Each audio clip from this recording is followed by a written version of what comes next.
بسم اللہ الرحمن الرحیم۔ السلام علیکم۔ ریاکاروں کا انجام بہت برا ہے، اور قرآن مجید میں اللہ تعالیٰ نے بڑے واضح انداز میں یہ چیز بیان کر دی ہے۔ اور ایک مقام پر تو نبی رحمت صلی اللہ علیہ وسلم نے فرمایا کہ ریاکاری جو ہے یہ شرک ہے۔ اتنا اللہ کو غصہ آتا ہے، ناراضگی ہوتی ہے بندے پر جب کوئی بندہ ریاکاری سے کام لیتا ہے۔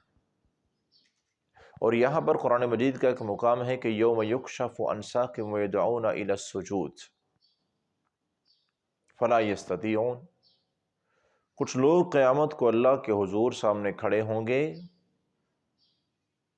اور اللہ تعالیٰ جب اپنی پنڈی سے پردہ ہٹائیں گے، نور ظاہر ہوگا، تو اس وقت تمام مومن مرد اور مومن عورتیں جو وہاں موجود ہوں گے وہ اللہ تعالیٰ کے حضور سجدہ کریں گے۔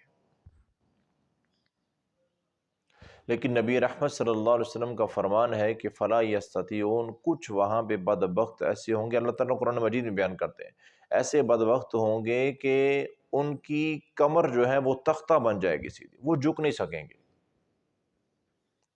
ان کی کمر تختہ بن جائے گی، وہ سجدہ نہیں کر سکیں گے۔ اور اس کی وجہ بھی اللہ تعالیٰ نے خود ہی بیان کر دی،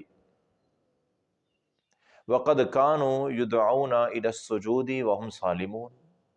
اللہ تعالیٰ کا فرمان ہے کہ یہ اس وجہ سے ہوگا کہ دنیا میں یہ لوگ تندرست تھے، ٹھیک تھے، صحیح سلامت تھے، نماز کے ٹائم پہ نماز نہیں پڑھا کرتے تھے۔ اب جو لوگ دنیا میں نمازیں نہیں پڑھتے ہیں، قیامت کو ان کو سجدہ کرنے کی اللہ توفیق ہی نہیں دیں گے۔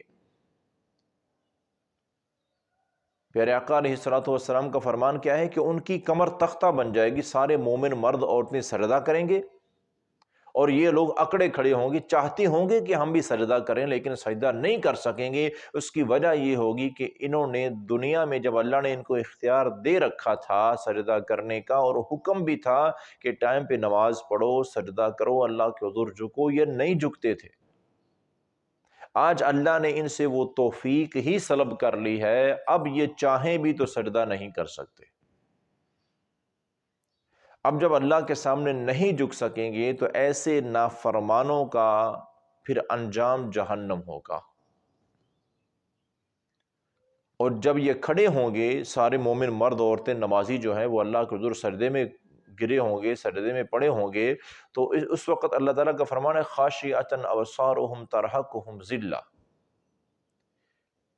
پھر ان کی آنکھوں میں شرم ہوگی، شرمندہ ہوں گے، ذلت ان کے چہروں پہ چھائی ہوگی، اور یہ کوشش کریں کہ کہیں چھپ جائیں، کوئی ہمیں دیکھ نہ لے کہ ہم وہ بدبخت ہیں جو اللہ کے حضور سجدہ نہیں کرتے تھے۔ تو خدا را میرے محترم بھائیو، اللہ نے صحت تندرستی دی ہے، کبھی نماز نہ چھوڑیں، اور صحت تندرستی نہیں بھی ہے پھر بھی نماز نہ چھوڑیں۔ کتنی آسانیاں اللہ نے رکھی ہیں کہ تم کھڑے ہو کے نہیں پڑھ سکتے، بیٹھ کے پڑھ لو، بیٹھ کے نہیں لیٹ کے پڑھ لو۔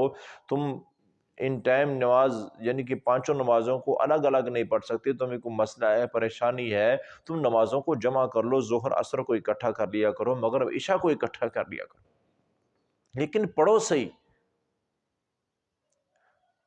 تم کوئی بڑی سنگین بیماری میں تم مبتلا ہو، تم سے نہیں پڑھی جاتی، صرف فرض پڑھ لو۔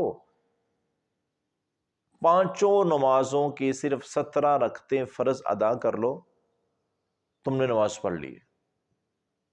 ہمت طاقت ہے، وقت ہے تو سنتیں پڑھیں، نفل پڑھیں، لیکن اگر نہیں تو کم از کم فرض تو پڑھ لو، مجرم تو نہ بنو۔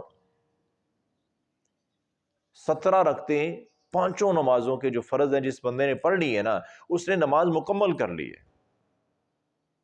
اب جو بندہ سنتیں پڑھتا ہے، نفل پڑھتا ہے، یہ سارا اضافی ہے، یہ اضافی اجر حاصل کرنے والے کام ہیں، لیکن اگر وہ نہیں بھی کر سکتے تو کم از کم فرض تو پڑھو۔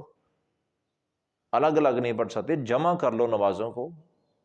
یہ ساری سہولتیں اللہ نے اس لیے دی ہیں میرے بھائیوں کہ نماز کی معافی نہیں ہے، چاہے کوئی مرد ہے یا کوئی عورت ہے، نماز فرض ہے تو لازمی ہے، اگر نہیں پڑھیں گے تو انجام بہت برا ہے۔ تو اللہ سے دعا ہے اللہ تعالی ہمیں 5 وقت کی نماز باقاعدگی کے ساتھ پڑھنے کی توفیق عطا فرمائے۔